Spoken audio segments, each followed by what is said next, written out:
let's learn how to change currency on crypto.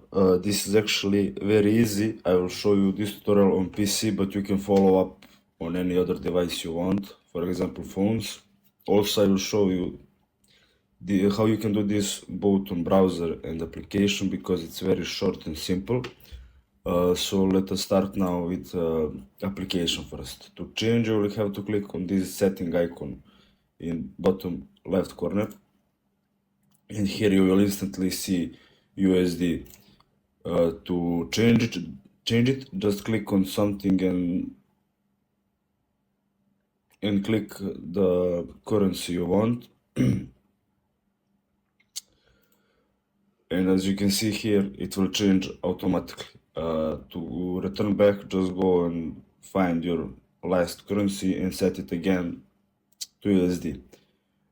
For browser, you will have to go on Binance website and click on this world like icon, and you will instantly see here language and currency.